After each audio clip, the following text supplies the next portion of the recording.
나의 반석이신 하나님, 행하신 모든 완전하시니, 나의 생명 되신 하나님, 내게 행하신 일 찬양합니다.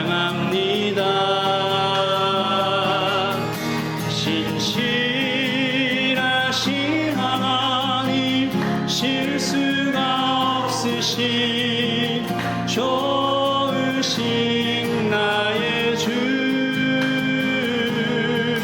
신실하신 하나님, 실수가 없으신 좋으신 나의 주, 나의 반석이신, 나의 반석이신 하나님,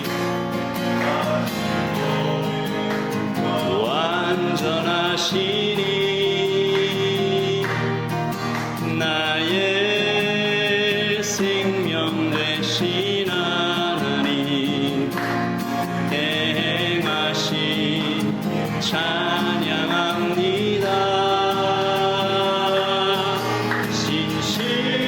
신실하신 하나님, 없으신 나의 주, 신실하신 하나님, 없으신 좋으신 나의 주, 신실하신 하나님, 좋으신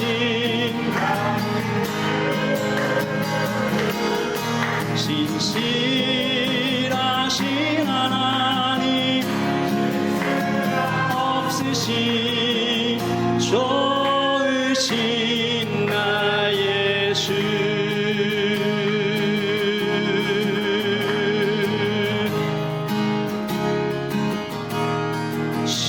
시작됐네 우리 주님의 능력이, 나의 삶을 다스리고 새롭게 하네, 자유하네, 죄와 사망으로부터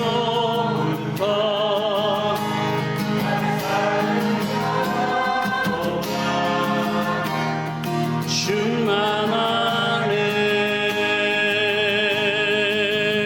은혜롭다,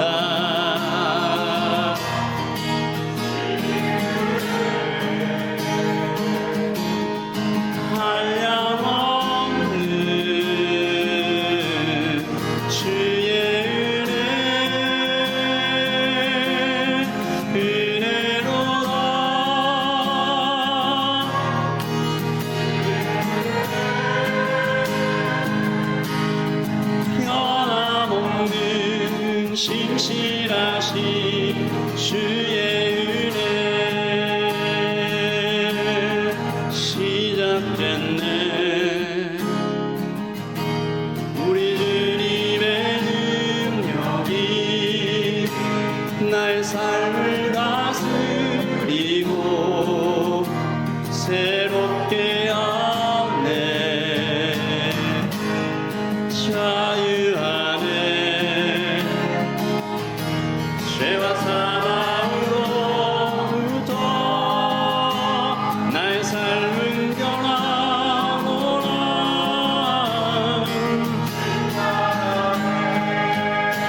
신실하신 주의 은혜로다. 주의 은혜 한량없는 주의 은혜로다.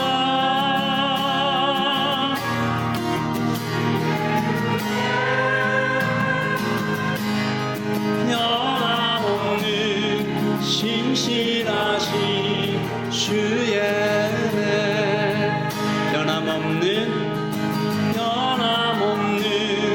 신실하신 주의 은혜.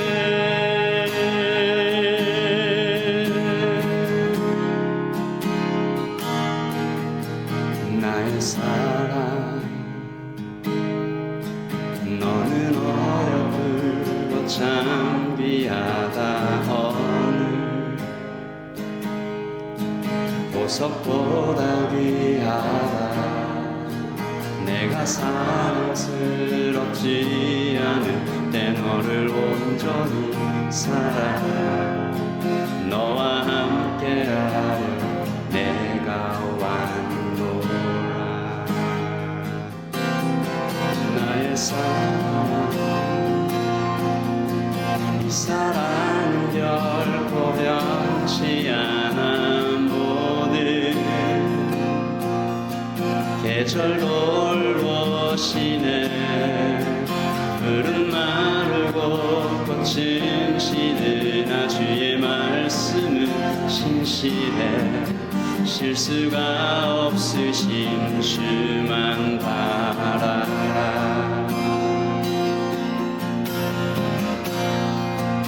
주님의 나라와 뜻이 나의 삶 속에 임하시며 주님 알기를 주만 보기를 소망해.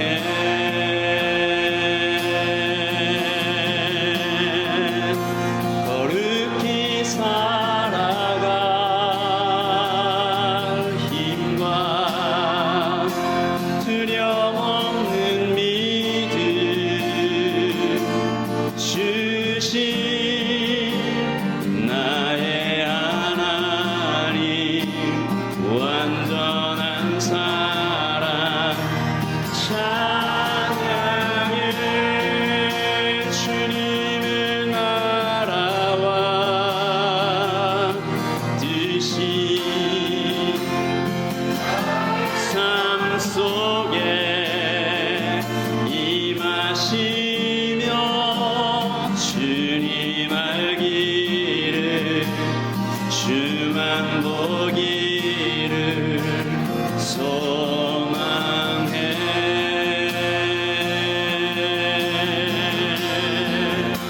거룩히 살아갈 힘과 두려움 없는 믿음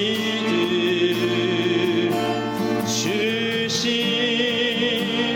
나의 하나님. 완전한 사랑 찬양해.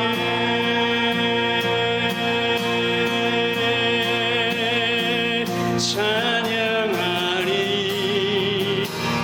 만군의 주 영원히 함께하시네.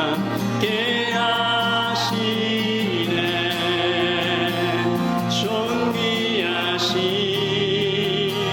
사랑의 왕 영원히 통치하시네. 주님의 나라와 뜻이 나의 삶 속에 임하시며 주님 알기를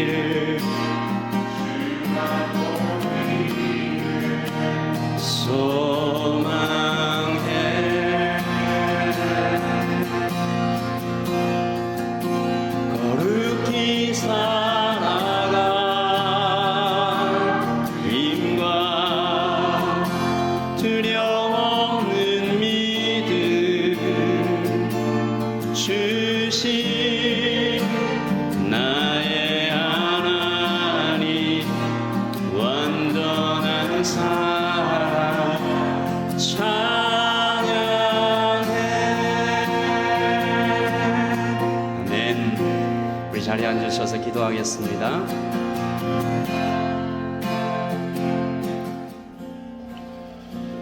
살아계신 사랑의 하나님, 오늘 주일 예배의 귀한 은혜의 자리에 오직 한 분 주님께 영광을 올려드리며 예배하도록 인도하심을 감사드립니다.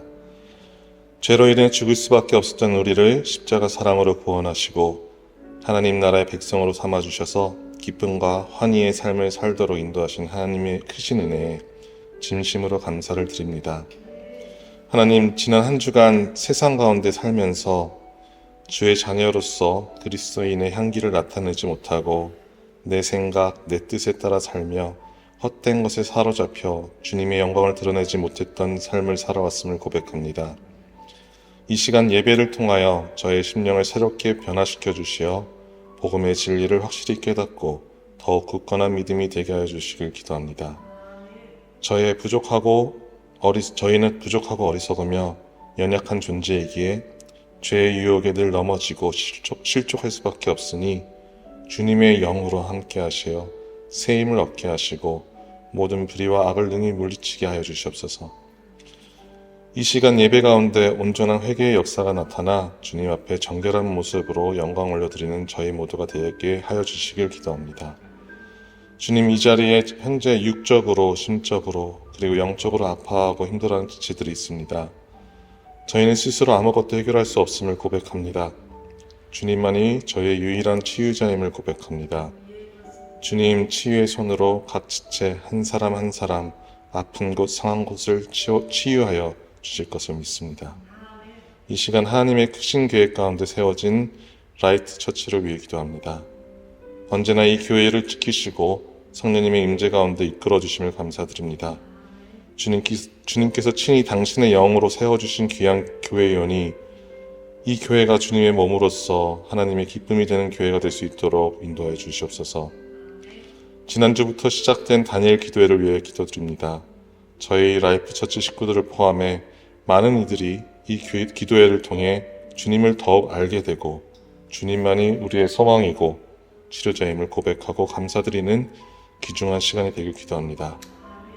오늘 이 주일 예배의 이 귀한 은혜의 시간에 하나님의 말씀을 대언하시는 박성훈 목사님을 위해 기도드립니다. 하나님의 귀한 말씀이 선포될 때 우리의 삶과 현장이 살아나고 분명한 해답을 얻고 나아갈 길을 찾는 생명의 말씀, 능력의 말씀이 증거되게 하여 주시길 바랍니다. 목사님에게 말씀의 능력을 더 입히시고 주의 영으로 충만하게 하여 강력한 성령님의 인재 아래 여기 모인 우리 모두가 은혜를 받는 놀라운 역사가 나타나게 하여 주시옵소서. 예배 가운데 성령님의 임재로 넘치는 은혜와 축복으로 우리의 심령을 충만케 하여 주시길 간절히 바라오며 이 모든 말씀 우리 주 예수님 이름으로 기도드립니다. 아멘. 너를 능하게 하신 그리스도 예수 우리 주께 내가 감사함은 나를 충성되이 여겨 내게 직분을 맡기심이니 내가 전에는 비방자요 박해자요 폭행자였으나 도리어 긍휼을 입은 것은 내가 믿지 아니할 때 알지 못하고 행하였음이라. 우리 주의 은혜가 그리스도 예수 안에 있는 믿음과 사랑과 함께 넘치도록 풍성하였도다. 미쁘다 모든 사람이 받을 만한 이 말이여, 그리스도 예수께서 죄인을 구원하시려고 세상에 임하셨다 하였도다. 죄인 중에 내가 괴순이라.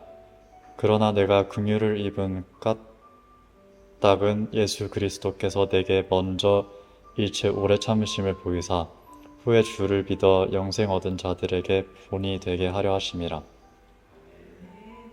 우리 지난주에 교회가 되다, 교회로 살다, 그러면 교회가 개척된다 라는 말씀 함께 들었습니다. 요한복음 13장 34절이었죠. 우리 같이 읽을까요?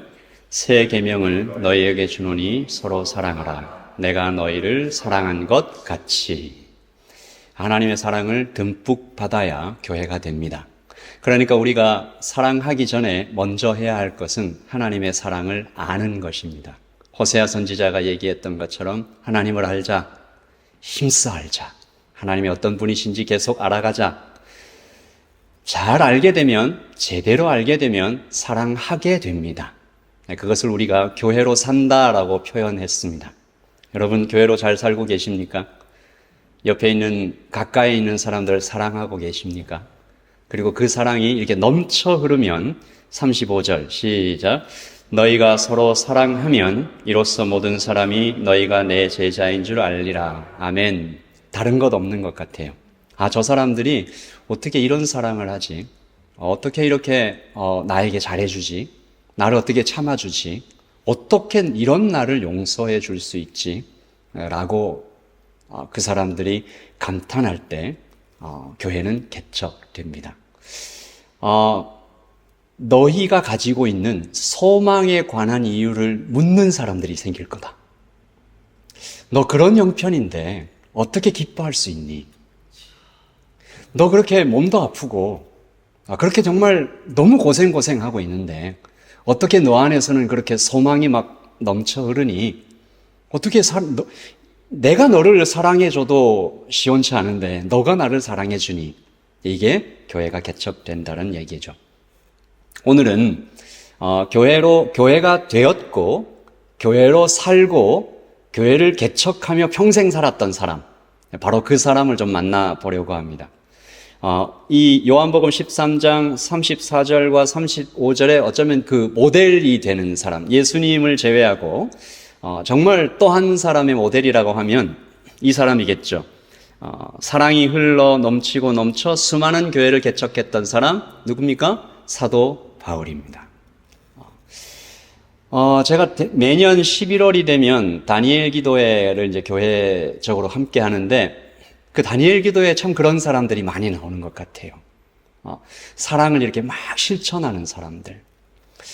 저 기억이 나는 사람 중에 한 분이 대학생일 때, 여러분 보셨죠? 어제였나요? 그저께였나요? 그저께였던 것 같아요. 대학생이었는데 장애인들, 특별히 정신지체 장애인들, 조현병이나 이런 분들을 향해서 그 사랑이 이렇게 막 흘러가니까 He's Been이라는 카페를 이렇게 차리고, 그 카페를 차린 것도 자기 생각이 아니었잖아요. 이렇게 물어보니까 어떤 걸 하면서 살고 싶나? 바리스타 되고 싶다. 그 이유가 재미있었죠.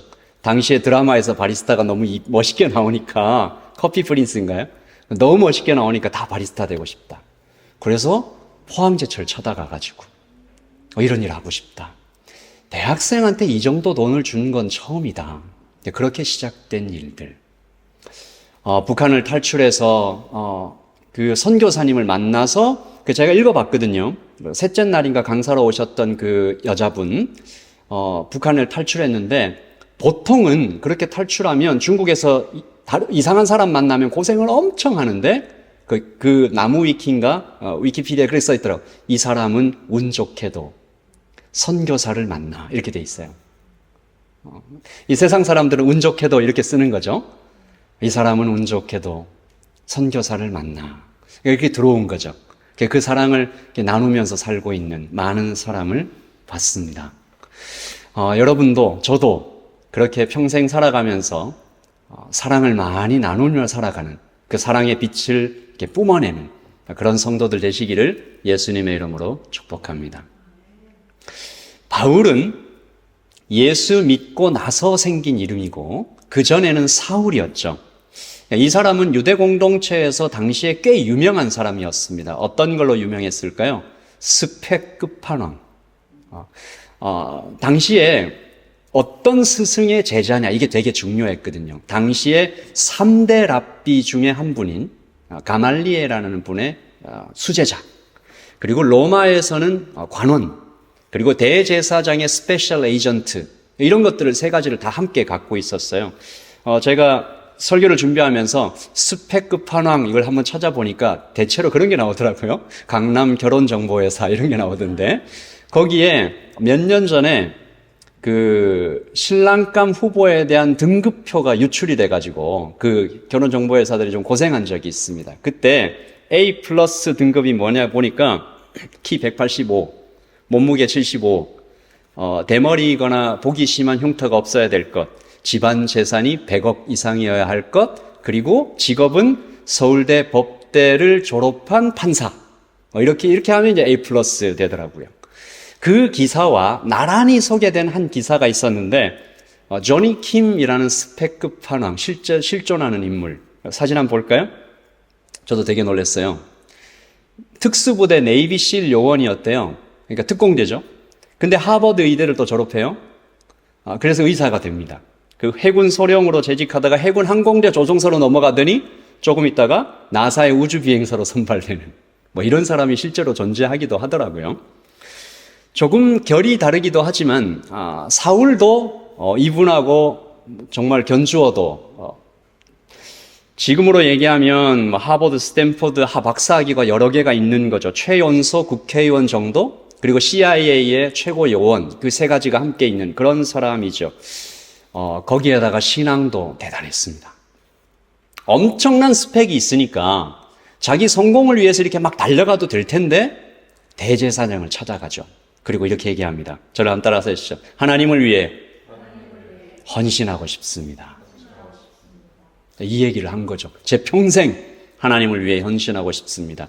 그런데 그가 말한 헌신은 이런 거였습니다. 당시 이단 단체, 예수의 제자들 체포하고 신문하고 살해하고, 예수라는 이단이 나타났는데 자기가 하나님이라고 막 퍼뜨리고 그러고 떠들다가 죽었는데 그 제자들이 흩어지지 않고 아직도 다니면서 설치고 다닌다. 용서할 수 없다. 사도행전 9장을 보면요, 사울이 예수의 제자들을 찾으러 다니는 모습을 그림처럼 이렇게 묘사한 장면이 있습니다. 9장 1절이죠. 시작. 사울이 주의 제자들에 대하여 여전히 위협과 살기가 등등하여, 영어로 보니까 breathing out 이렇게 돼 있죠. 이 헬라어 원문하고 가깝습니다. 육식 동물이 먹이를 앞에 두고 막 헉헉거리면서 이렇게 거친 숨을 뿜어내는 어떤 그런 장면처럼 이렇게 묘사되고 있는 거죠. 다시 말해서 온 힘을 다해서 크리스찬들을 격하게 증오하고 있는 모습으로 나타나 있던 것입니다. 절대로 용서 못한다고 하면서 다메섹이라는 동네로 내려가고 있었어요. 여러분 잘 아시다시피 사도행전 9장에 저는 제가 성경 전체를 통틀어 볼 때 제가 제일 좋아하는 장면 중에 하나입니다. 사울이 예수님 만나는 장면. 아주 짧게 기록된 이 장면이 사울의 인생 전체를 바꾸어 가는데요. 3절 시작. 사울이 길을 가다가 다메섹에 가까이 이르더니 호련히 하늘로부터 빛이 그를 둘러 비추는지라. 한글 성경에는 좀 이렇게 따뜻하게 감싸는 이런 느낌으로 나와 있지만 사실은 봄날의 햇살 같은 거 아니고요. 이렇게 후려친 거예요. 빛이. 레이저 광선으로 꿰뚫리는 것처럼 막 폭풍으로 이렇게 거세게 얻어맞은 것처럼 사울을 때리니까 사울이 엎드러졌죠. 눈이 멀어버렸어요. 그리고 소리가 들립니다. 4절 시작. 땅에 엎드려져 들으니 소리가 있어 이르시되 사울아 사울아 내가 어찌하여 나를 박해하느냐 하거늘. 사울이 이 음성을 향해서 이렇게 대답하는 물어보는 장면이죠. 5절 시작. 대답하되 주여 누구시니까 이르시되 나는 내가 박해하는 예수라. 여러분 우리도 그럴 때 있잖아요. 기도할 때 이건 하나님 주신 마음이다. 말씀을 읽을 때 이 말씀은 특별히 오늘 나에게 이 순간 주시는 하나님의 말씀이다 라고 하나님의 임재를 충만하게 느낄 때가 있는데 사울은 그때 알았던 거죠. 지금 들리는 음성이 하나님 음성이다. 부인할 수 없었어요. 그래서 주여라고 부르면서 물어봤는데 그 대답하는 돌아오는 대답이요. 유대인으로서 평생 성경을 연구한 바리새인 랍비로서 이보다 더 공포스러운 대답은 없었을 것 같다. 내가 그동안 욕하고 핍박하고 체포하고 신문하고 살해했던 그분이 하나님이었다. 그러니까 이건요. 그냥 면전에서 사형 언도를 받은 것과도 비교할 수 없는 겁니다. 그냥 단순히 몸이 죽는 게 아니에요. 당시 유대인들은 몸은 죽어도 영원히 하나님 나라로 가지 않습니까? 근데 이건 지옥 가는 건 당연하고 그보다 더한 벌을 받아도 아무 말 할 수 없을 정도의 죄를 지었다는 거죠. 지어왔다는 거죠. 저는 이때 사울이 죽었다고 봅니다.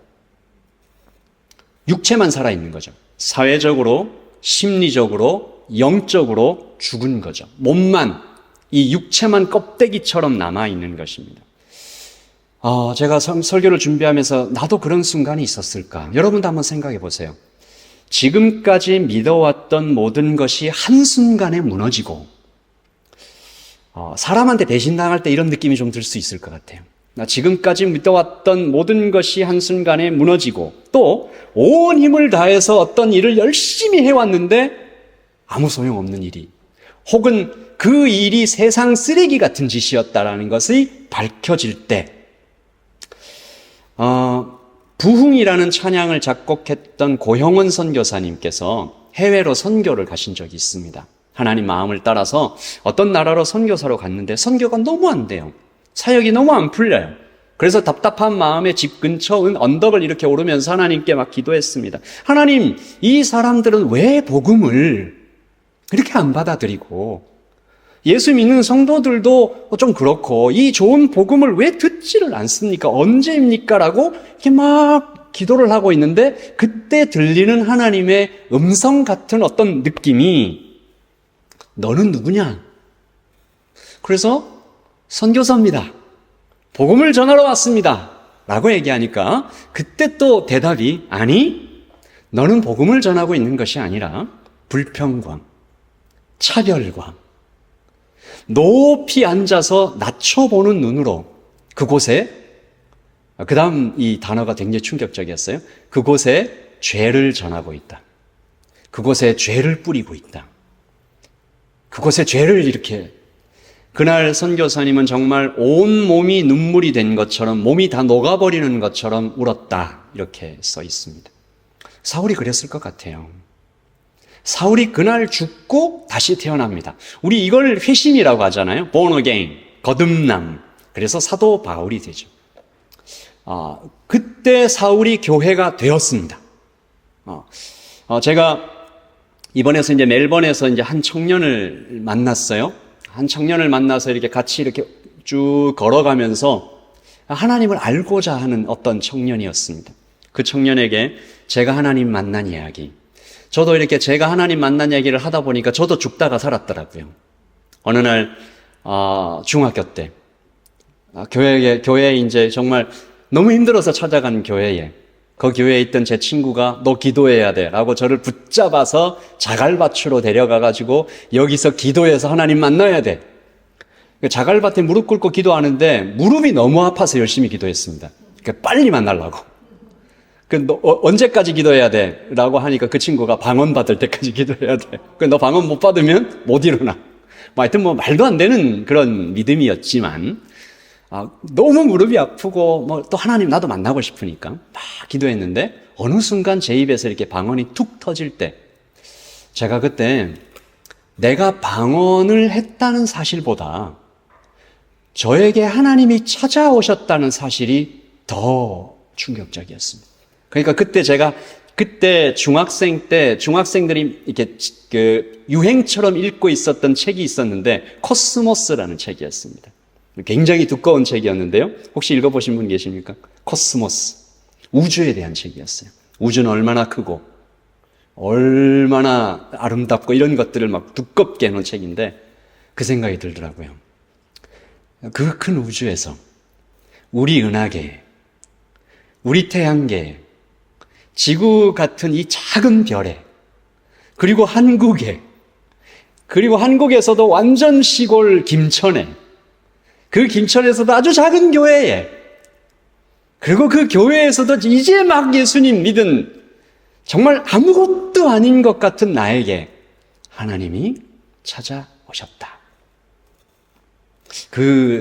그때의 감격을 잊을 수 없습니다. 그날 그 시절 제가 살고 있었던 현실은 굉장히 죽음 같은 현실이었고요. 그때 구출받은 거죠. 그날부터 시작해서 오늘까지 제가 목사가 되어서 여기 살고 있는 것 같습니다. 사울도요, 그날 예수님 만나고 선교사 됐죠. 교회로 살면서 교회를 개척했는데 제가 좀 연구를 해보니까 사울이 그날부터 시작해서 20년 동안 여행한 거리가 약 16,000km, 그리고 50개 이상의 도시에서 복음을 전하고 살았는데, 성경에서 몇 구절이 있어요. 몇 구절, 아까 사도 바울이 예수님 만나는 장면 제가 좋아한다고 말씀드렸잖아요. 그와 반대로 읽으면 늘 눈물이 나는 장면이 하나 있어요.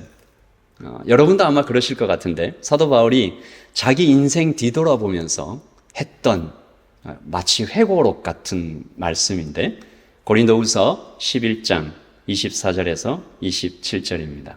우리 같이 읽어보죠. 유대인들에게 40에 하나 감한 매를 5번 맞았으며 3번 태장으로 맞고 1번 돌로 맞고 3번 파선하는데 일주일을 깊은 바다에서 지냈으며 여러 번 여행하면서 강의 위험과 강도의 위험과 동족의 위험과 이방인의 위험과 시내의 위험과 광야의 위험과 바다의 위험과 거짓 형제 중의 위험을 당하고 또 수고하며 애쓰고 여러 번 자지 못하고 줄이며 목마르고 여러 번 굶고 춥고 헐벗었노라. 아멘. 읽을 때마다 늘 울컥해요. 40에 하나 감한 매라는 것은 40대 때리면 죽으니까 39대까지만 때리는 매입니다. 이 매를 맞으면 대략 한 1년에서 1년 반 정도 몸이 정상이 아니에요. 5번 맞았다는 얘기는 거의 한 10년 정도 아팠다는 얘기입니다. 20년 그 사이에 그 중에 한 10년은 늘 아픈 상태였다는 거예요.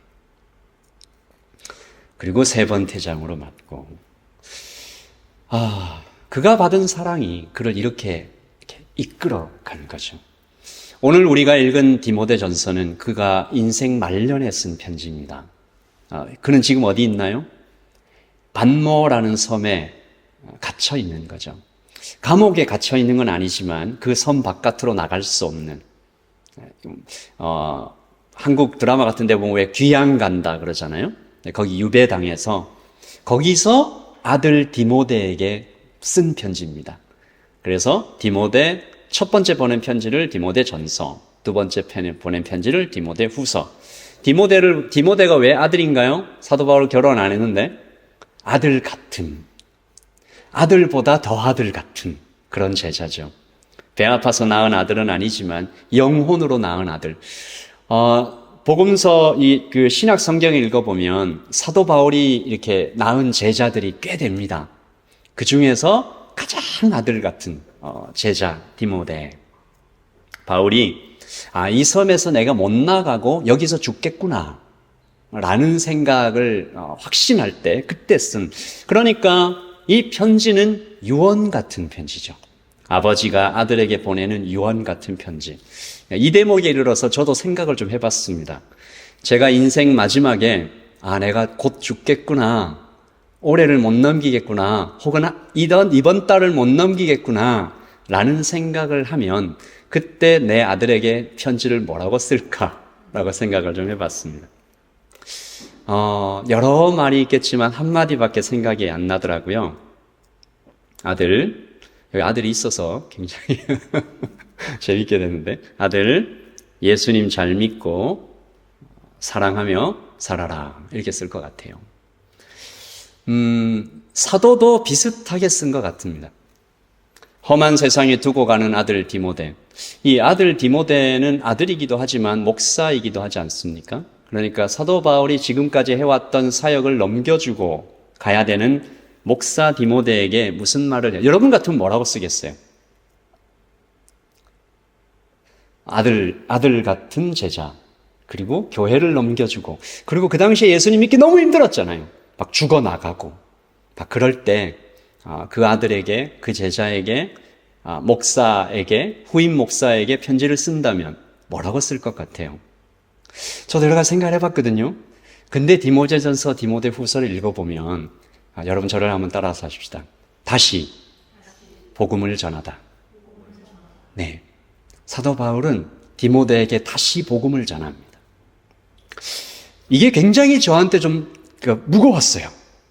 그리고 저한테 굉장히 이렇게 감동이었어요. 여러분, 100마디, 1000마디 말보다 복음이 더 강력하다고 사도 바울은 믿었던 거예요. 이 목사에게 가장 필요한 것은 복음이라고 생각했던 것입니다. 그래서 저는 오늘도 여러분에게 복음을 전합니다.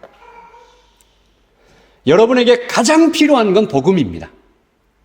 지금 우리 망금 깬 우리 온유에게 가장 필요한 건 복음입니다.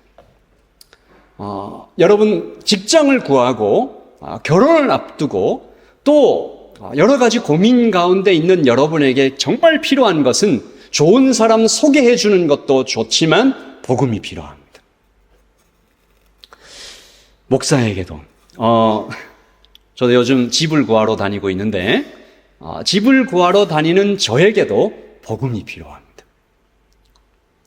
복음을 제가 계속 선포해야 되는 거죠. 이 땅의 주인은 하나님이시다 라고 저 자신에게 선포하고 너 항상 기뻐해라. 나를 보고 항상 기뻐하시는 주님을 바라보면서 기뻐해라. 나를 위해서 쉬지 말고 기도하시는 주님을 바라보며 쉬지 않고 기도해라. 저 자신에게 범사에 감사해라. 주님이 좋은 거 주시겠지. 복음이 사람을 바꾸는 것을 저는 여러 번 이 목회 인생을 통해서 보아오고 있습니다. 최근에 한 자매의 고민을 들었습니다. 남편이 비전이 없다. 참 힘들 것 같아요. 남편이 인생 목표가 없다.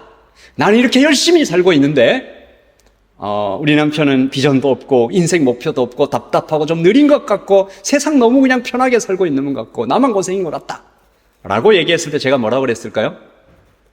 남편에게 복음을 전해라. 하나님은 사랑을 전해라. 그리고 그 거대하고 충격적인 사랑을 만나면 그 남편이 분명히 바뀔 거다. 내가 어떤 사랑을 받았는지 내가 얼마나 귀하고 엄청난 존재인지 알게 되면 그는 분명히 비전을 찾을 거다. 목표를 찾을 거다. 눈이 반짝반짝 거릴 거다. 복음을 전해라. 하나님이 바로 내 곁에 내 안에 계시다는 것을 알면 사람은 반드시 새로워집니다. 아멘. 지지난주에 멜번 컨퍼런스 제가 다녀오지 않았어요? 여러 목사님의 말씀도 은혜로웠지만 한 집사님의 간증이 머리에 남아 있습니다. 개척교회가 이렇게 개척이 되는데 이 집사님은 영상 막 이런 데 최고 전문가인 거예요. 엄청난 전문가죠. 근데 그 개척하는 목사님이 이 집사님에게 우리 개척하는 교회에 와서 좀 도와주세요라고 말하는 대신에 이렇게 얘기했습니다. 사역자로 영상을 사용해서 복음을 전합시다. 이 문장이 이 집사님의 인생을 관통한 거예요. 영상을 사용해서 이 지역의 한계를 넘어 언어의 한계를 넘어 복음을 전합시다. 영상 선교사, 영상 전도자가 되어주세요. 그래서 이분이 고민 많이 하다가 잘 되고 있던 타이 음식점을 정리하고 사진을 제가 봤거든요. 굉장히 이렇게 좋은 타이 음식점이더라고요. 그 음식점을 다 정리하고 그 개척하는 교회의 풀타임 사역자로 헌신합니다. 그래서 지금 그 교회의 인스타그램과 유튜브 각종 매체는 거의 방송국 수준의 퀄리티를 가지고 있고 그래서 그 영상을 통해서 실제로 많은 사람들이 복음을 듣고 댓글에 보면 제가 너무 힘들었는데 이 영상을 보고 여기에 담긴 메시지를 보고 제가 다시 힘을 얻었어라는 이런 얘기들. 복음이 전해지고 교회가 부흥되는. 집사님이 마지막 간증에 이렇게 얘기하시더라고요. 제가 이거 그냥 단순히 봉사로 시작했으면 진작 그만뒀을 것 같다. 근데 복음을 전하는 사역자이기 때문에 제가 여기까지 올 수 있었습니다. 라고 얘기를 하더라고요. 그래서 질문은 이겁니다. 교회가 뭐길래?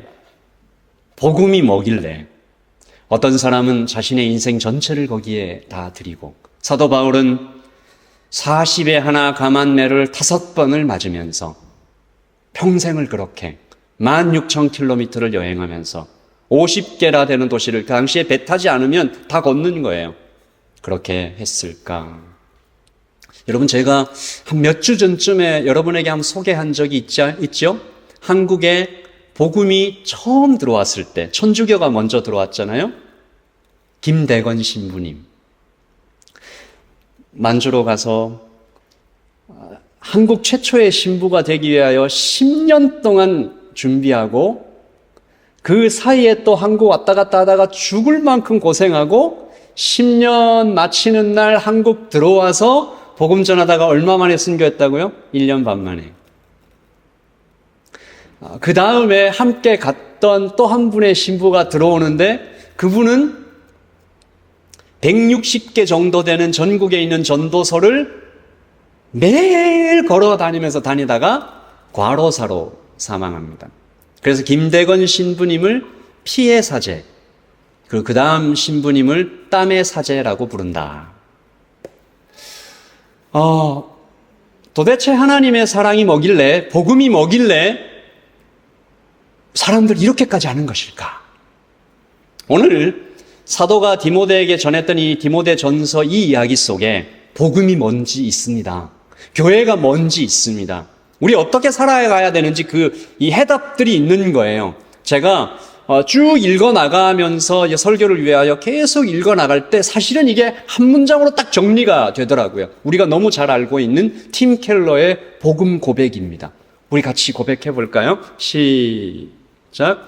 나는 내가 생각했던 것보다 훨씬 더 큰 죄인입니다. 동시에 나는 내가 상상했던 것보다 훨씬 더 큰 사랑을 받았습니다. 이거죠.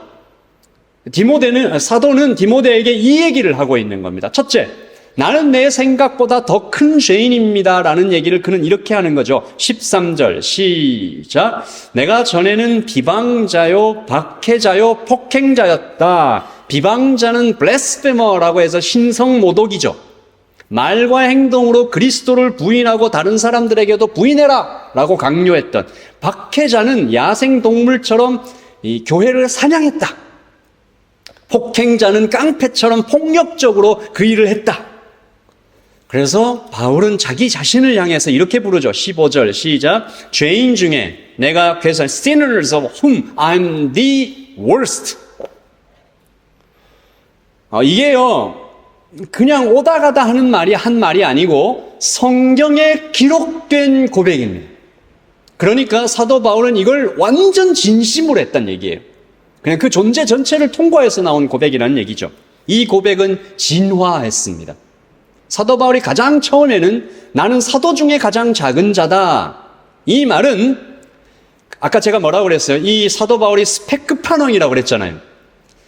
그 사도 바울 앞에 스펙으로 이렇게 가까이 올 수 있는 12제자 누가 있었겠습니까? 근데 이렇게 한다는 거예요. 사도 바울이 여기 예배당에 이렇게 앉아 있으면 이쪽에서 베드로나 다른 사도들이 이렇게 들어오면 베드로가 어떻게 했다고요? 벌떡 일어나서 오셨습니까? 제가 당신을 너무 존경합니다. 저는 당신에 비해서는 아무것도 아닙니다라고 이 존재의 고백을 했단 얘기예요. 그리고 조금 더 지나면 뭐라고 고백하죠? 나는 성도 중에 가장 작은 자다. 당시 성도들은 어떤 자들이었죠? 노예, 죄수, 세리, 그런 사람들 앞에서도 나는 당신보다 못한 사람입니다라고 고백하다가 그의 인생 말년에 가서는 sinners, I'm the worst라고 고백했다는 거죠. 여러분, 우리 자신을 한번 돌아보십시다. 나의 회개는 진화하고 있는가? 나는 매일매일 더 낮아지고 있는가? 나는 정말로 지혜 없고 소망 없고 능력 없는 존재임을 매일매일 더 많이 깨닫고 있는가? 그림만 볼까요? 우리가 회심했을 때 사도 바울처럼 그 어떤 순간에 예수님을 만나고 난 그 이후에 하나님은 내 안에서 점점 커졌습니까? 그리고 나는 그 하나님 앞에서 점점점 낮아져서 I'm the worst, the worst, the worst.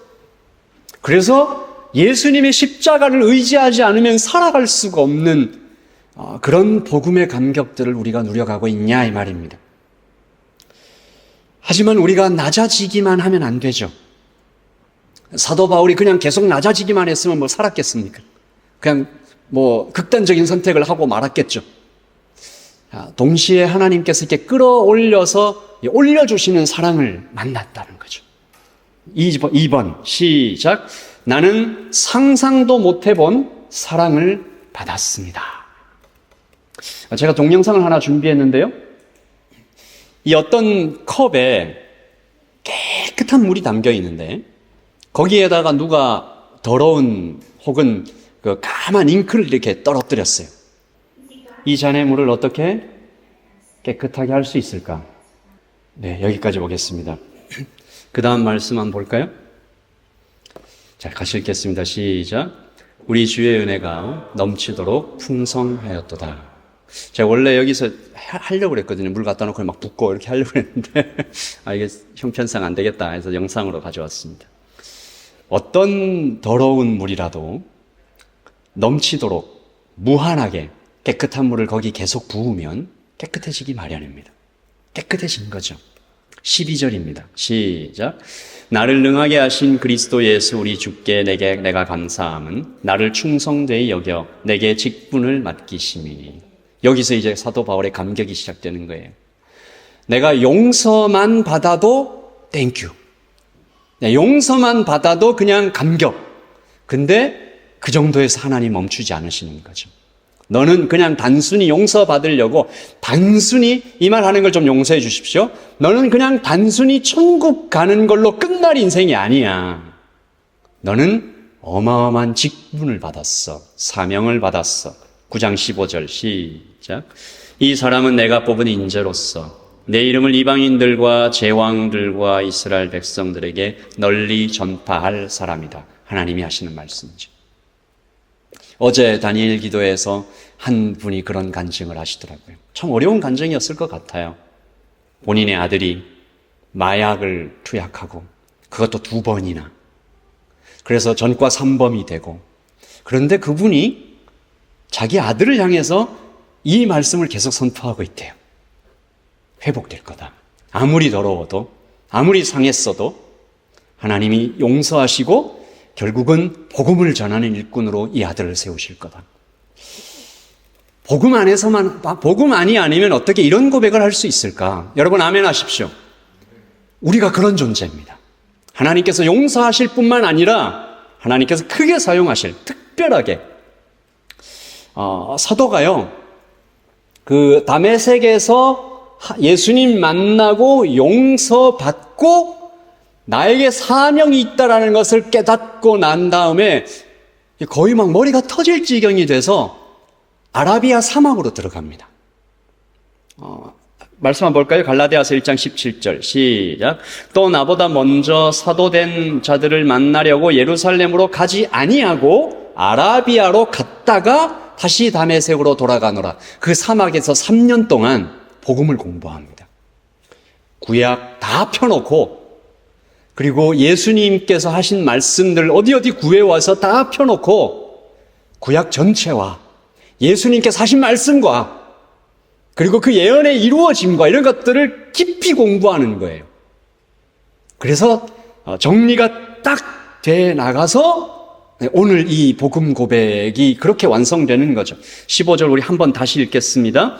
나는 죄인들 중에서 가장 큰 죄인입니다. 그런데도 하나님은 이런 나를 불쌍히 여겨주셨습니다. 그리스도 예수께서는 앞으로 당신을 믿고 영원한 생명을 얻으려는 사람들에게 나를 본보기로 보여주시려고 먼저 나에게 끝없는 인내를 베푸신 것입니다. 아멘. 지금 우리의 상태가 그 어떤 지경일지라도 형편일지라도 모습일지라도 부서졌더라도 상했더라도 망가졌더라도 사도 바울보다 못하겠습니까? 비방자요. 폭행자요. 제가 이 장면을 좀 상상해 보거든요. 사도 바울이 그 예수님 전하는 전도자가 돼서 예루살렘 교회에 나타났을 때 거기엔 어떤 사람들이 있을까요? 바울이 사울이었을 때 핍박한 사람들이 거기 있을 거 아닙니까? 가족을 잡아간 사람들. 그 눈빛을 마주하는 거죠, 사도 바울이. 나는 그런 사람입니다. 그러면서 평생 살았다는 거예요. 13절이 그런 얘기잖아요. 오늘 이 말씀을 좀 나누고 마치겠습니다. 나 같은 놈. 앞에요. 잠깐 앞으로. 비방자요, 박해자요, 폭행자. 이 나 같은 놈도 긍휼을 입었다. 쉬운 성경으로 볼까요? 그 다음. 내가 전에는 하나님을 모독하고 성도들을 핍박하던 난폭한 사람이었으나 시작. 믿지 않을 때 모르고 한 짓임으로 하나님께서 나를 불쌍히 여겨주셨습니다. 저는 이게 굉장히 위대한 고백이라고 생각합니다. 왜냐하면 여러분 모르고 한 짓이면 용서됩니까? 뭐 그런 경우도 있겠죠. 제가 찾아보니까요. 이런 사건들이 있더라고요. fatfinger라는 말이 이 주식시장에 있어요. 두꺼운 손가락. 이게 뭔 뜻일까요? fatfinger. 주문을 잘못 낸 거예요. 여기 눌러야 되는데 옆에 거 누른 거예요. 파는 버튼이랑 이 주식을 파는 버튼이랑 주식을 사는 버튼이 뭐 가깝게 있었겠죠? 근데 이걸 누른 거예요. 실제로 그런 사건이 생겼어요. 1994년 3월 16일 칠레에서 사는 버튼을 눌러야 되는데 셀 버튼을 눌러가지고 짧은 순간에 2억 7천만 달러의 손해가 나버린 그런 사건. 그러면 용서해 줍니까? 손해 난 거죠. 한국에서도 있었더라고요. 그 한맥이라는 어떤 증권회사가 한 직원이 실수로 뭘 눌러가지고 462억 원의 실수가 나서 회사가 그냥 없어져 버렸어요. 사도 바울이 이 고백을 한다라는 것은 왜 위대한 고백인가 하면 사도 바울이 로마 시민권자였거든요. 그러니까 로마의 법을 굉장히 잘 알아요. 여러분 이런 말 들어봤죠? 로마에 가면 로마의 법을 따라야 한다. 이런 말 들어보셨죠? 그 얘기가 왜 나왔냐면 로마 법의 핵심 원칙이 이겁니다. 시작. 법의 무지는 용서받지 못한다. Ignorance of the law does not excuse. 법의 무지는 용서받지 못한다. 이게 이 로마에 있었던 특수한 상황이었는데 로마가 막 여기저기 식민지를 많이 만들었으니까 웬갖 동네 사람들이 다 와 있는 거예요. 그러니까 그 사람들이 하기 쉬운 핑계는 뭘까요? 몰라서 그랬다. 그래서 처음부터 이 법을 정확하게 선포를 합니다. 법의 무지는 용서받지 못한다. 그러니까 법을 공부할 책임은 너한테 있다. 근데 이게 그 식민지 백성들한테도 굉장히 가혹했지만 누구한테 더 가혹했을까요? 로마 시민권자들에게. 너희들은 더 잘 알아야지. 그러니까 로마에 가면 로마법을 따르라는 말은 여기에서 나왔고 사도 바울은 정확하게 알았습니다. 모르고 지은 죄 용서받을 수 없다. 나 모르고 예수님 핍박했어. 나 모르고 예수의 제자들 납치하고 체포하고 고문하고 살해하는 일 내가 했어. 모르고 했어. 근데 용서 못 받아. 그런데 용서 받았다네요. 앞에 가볼까요? 그런데 용서 받았대. 여러분 이유가 뭡니까? 믿지 않을 때에 모르고 한 짓임으로 하나님께서 나를 불쌍히 여겨주셨습니다. 모르고 한 짓인데 죄는 지었는데 왜 하나님 용서해 주셨을까요? 그를 위해 누군가 기도했기 때문입니다. 그리고 대가를 치렀어요. 여러분 누가 기도했는지 아십니까? 이 바울을 위하여 기도한 두 사람. 첫 번째 사람 같이 볼까요? 시작. 그들이 돌로 스데반을 치니 스데반이 부르짖어 이르되 주 예수여 내 영혼을 받으시옵소서. 무릎을 꿇고 크게 불러 이르되 주여 이 죄를 그들에게 돌리지 마옵소서 하고 자니라. 이 현장에 누가 있었어요? 사도 바울요. 사도 바울이 그때 그냥 그 자리에 그냥 서 있었던 게 아닙니다. 그냥 서 있었던 게 아니에요. 8장 1절 시작. 사울은 그가 죽임을 당함을 마땅히 여기더라. 영어로 보세요. Giving approval.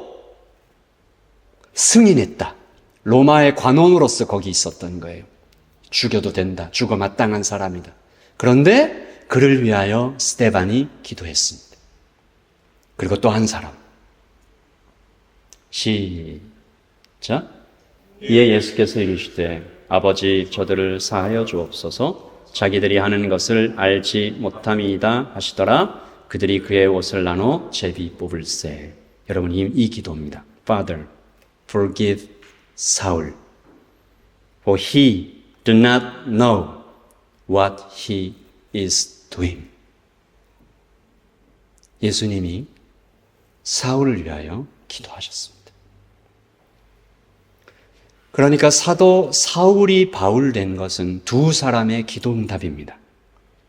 심지어 그 기도는 목숨을 드린 기도였습니다.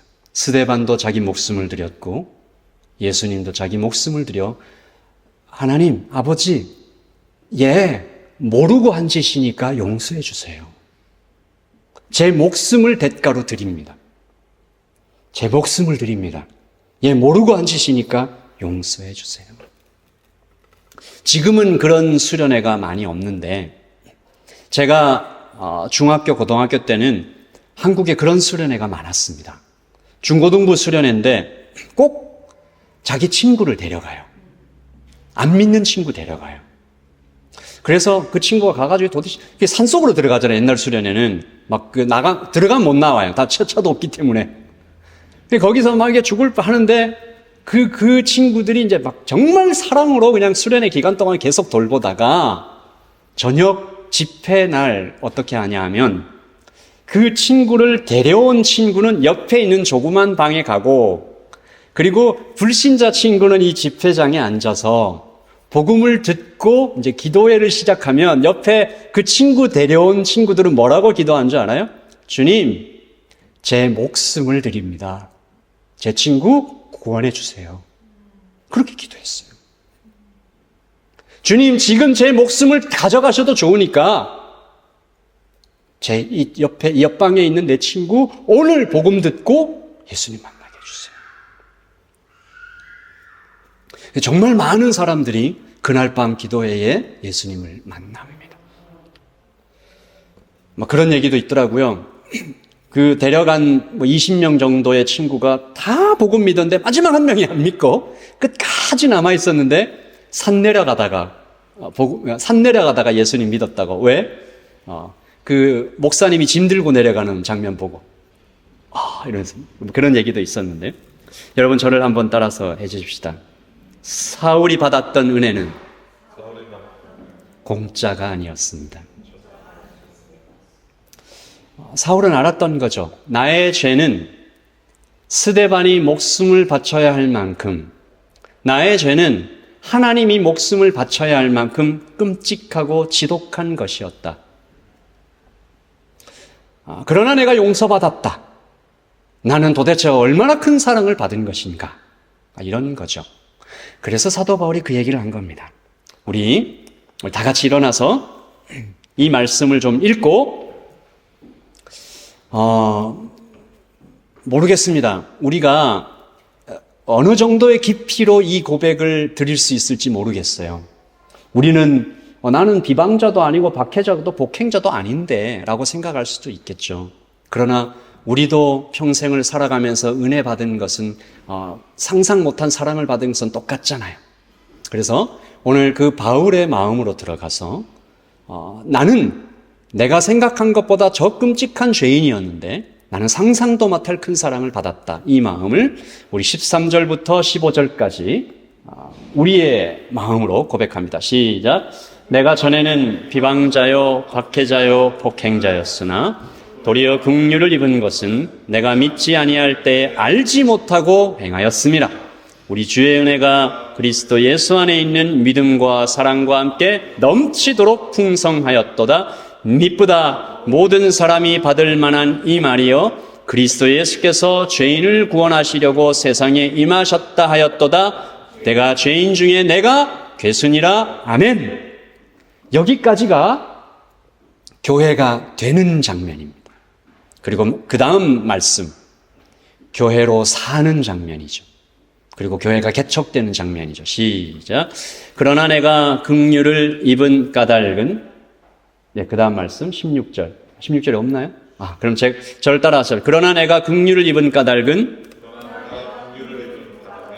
예수님께서 내게 먼저 참으셔서 다른 사람들에게 본이 되게 하려 하십니다. 아멘. 여러분 이제 기도하십시다.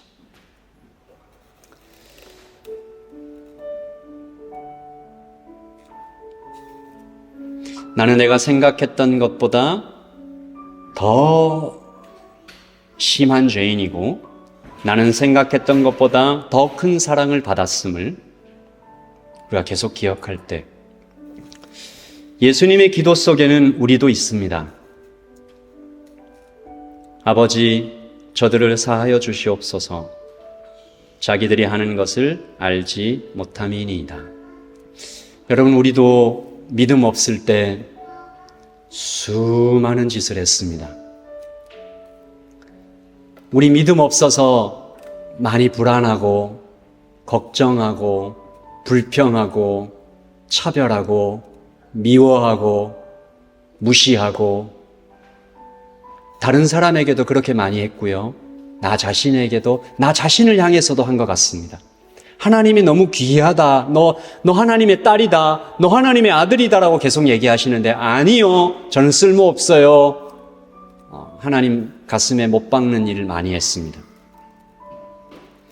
예수님의 기도는 오늘 우리에게도 계속 반복됩니다.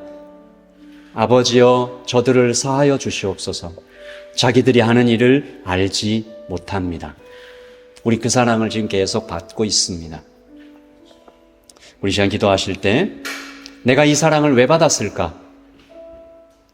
나누라고 받은 것일 텐데, 본이 되라고 받은 것일 텐데, 하나님, 내 주위에 가까운 사람에게 이 사랑이 나눠지게 하시고, 하나님, 내 직장에 또 내 친구들에게, 내 가족들에게 하나님의 사랑이 흘러가게 하여 주시옵소서. 우리 같이 기도하겠습니다. 우리 하나만 위해서 더 기도하겠습니다. 지금 여러분이 겪고 계시는 모든 상황을 주님 앞에 올려드리면서 기도하십시다. 하나님, 사업이 잘 안 풀립니다. 하나님, 미래가 불안합니다. 건강이 좋지 않습니다. 이런저런 걱정 가운데 그러나 하나님이 더 많이 사랑하십니다. 우리 그 상황들을 다 하나님께 올려드리면서 하나님, 지금 이게 잘 안 되지만 하나님 나를 사랑하십니다. 하나님, 이것이 나에게 막혔지만 하나님 나를 사랑하십니다. 하나님, 제가 믿음이 없어서 모르고 했던 그 많은 죄악들 주께서 다 용서하셨음을 믿고 주님 사랑합니다. 우리 한 번 더 기도하겠습니다. 하나님 아버지, 하나님 앞이 보이지 않아도 안개 같아도 하나님이 사랑하십니다. 하나님, 우리의 몸이 약해지고 아버지 하나님, 너무 많은 장애물이 있고 하는 사람들 나를 떠나도 하나님 나를 사랑하십니다.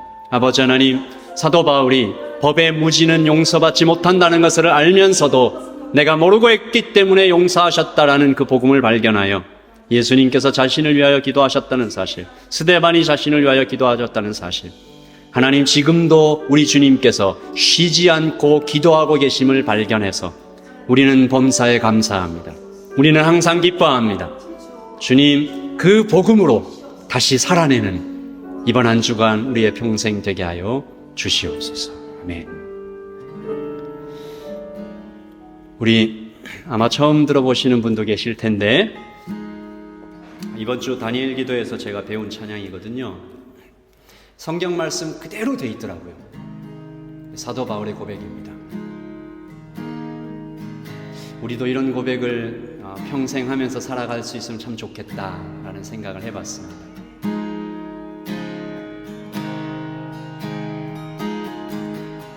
내게 유익하던 것을 다 해로 여기네. 구주를 위하여 모두 다 버리네. 모든 것을 잃어버려도 아깝지 않음은 예수를 아는 지식이 가장 고상함이라. 우리 한 번 더요. 내게 유익하던 것을 다 해로 여기네. 구주를 위하여 모두 다 버리네. 모든 것을 잃어버려도 아깝지 않은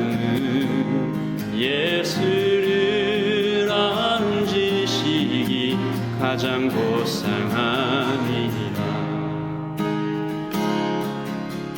육체를 신뢰하지 않고 겸손한 마음으로 부활의 능력과 고난에 참여하며 그의 죽으심을 본받아 그리스도를 얻고 예수의 안에서 발견되려 함이라. 표대를 향하여 그리스도 예수 안에서 부름의 상을 위하여 달려가노라. 이전에 있는 것을 모두 잊어버리고 앞에 계신 그리스도께로 달려가노라.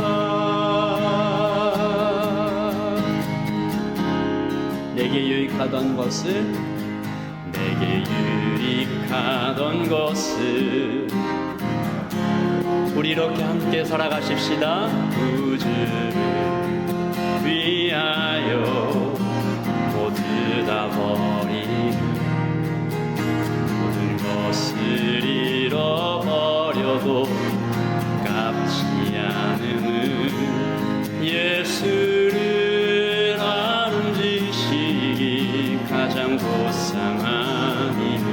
육체를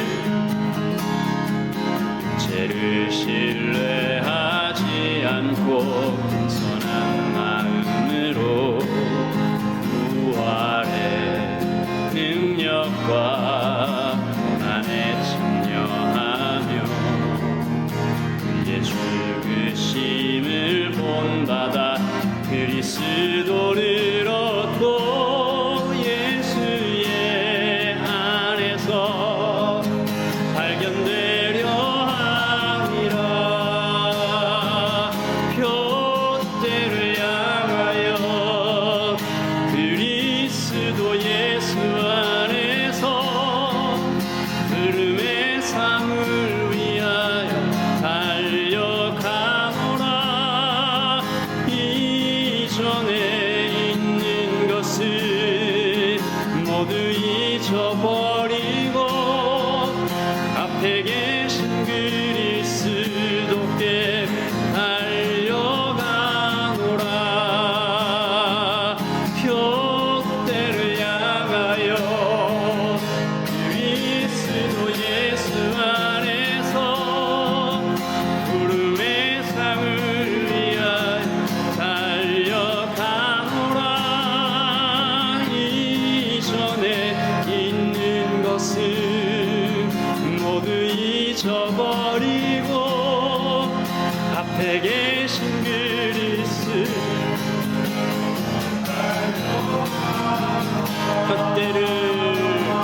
표대를 향하여 그리스도 예수 안에서 부름의 상을 위하여 달려가노라. 이전에 있는 것을 모두 잊어버리고 앞에 계신 그리스도께로 달려가노라. 우리 마지막으로 한 번만 기도하십시다. 우리 이렇게 살기 원합니다. 우리 한 번뿐인 인생, 주께서 우리에게 주신 사랑, 그 사랑 받으며 나누며 개척하며 우리를 향하여 우리를 통해 또 한 명의 영혼이 주님을 만날 수 있도록 부름의 상을 위하여 앞에 계신 그리스도께로 달려가는 우리가 되게 해달라고 우리 한번 기도하겠습니다. 표대를 향하여 그리스도 예수 안에서 부름의 상을 위하여 달려가노라.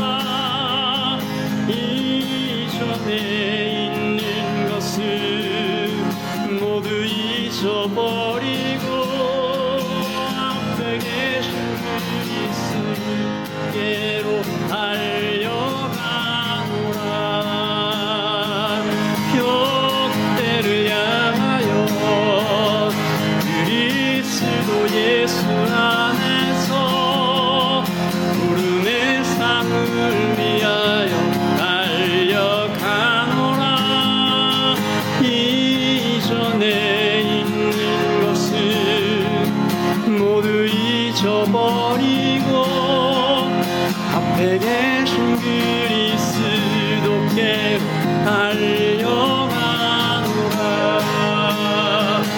격대를 향하여 그리스도 예수 안에서 구름의 산을 위하여 달려가노라. 이전에 있는 것은 모두 잊어버리고 앞에 계신 그리스도께 달려가노라.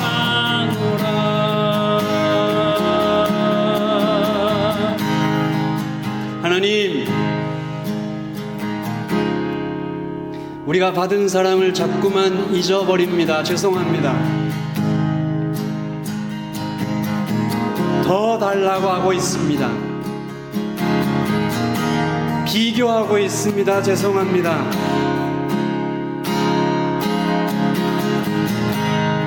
그의 인생 모든 것들을 종합해 나는 비방자요, 박해자요, 폭행자였으나 모르고 한 짓임으로 용서받았습니다라는 그의 고백 속에 예수님의 기도와 스데반의 기도가 있음을 우리가 발견하며, 하나님, 우리가 아침에 눈을 떠서 저녁에 잘 때까지 예수님의 기도가 여전히 우리의 삶 가운데 역사하고 계심을, 주님, 아버지, 저들을 사하여 주시옵소서. 지금 뭘 하고 있는지 모릅니다. 아버지, 우리가 그렇게 모르고 한 짓을 계속 용서받으며 살아갑니다. 하나님, 그런데 또 우리 주위에 모르고 걸어가는 사람들이 또 많이 있습니다. 하나님, 그들에게 복음을 전하게 하여 주시옵소서. 당신이 얼마나 많은 사랑을 받고 있는지, 받았는지, 앞으로 받게 될 것인지, 하나님이 살아계셔서 어떤 분이신지 우리가 전하며 섬기며 사랑하며 돌보며 참아주며, 아버지 하나님, 그렇게 우리 날마다 복음 안에서 기뻐하고 복음 안에서 기도하며 복음 안에서 감사하는 우리 모두가 되게 하여 주시옵소서. 지금은 우리 주 예수 그리스도의 그 크신 사랑과 하나님 아버지의 크고 풍성하신 은혜와 성령의 교통하심이 여기에 끝없이 용서받고 있는 여기 모든 백성들, 그리고 끝없이 사랑받고 있는 하나님의 백성들, 그 사랑을 나누고 싶어하는 하나님의 백성들 머리머리 위에 지금부터 영원토록 함께 있을지어다. 아멘. 우리 하나님 앞에 감사의 박수를 올려 드리십시다.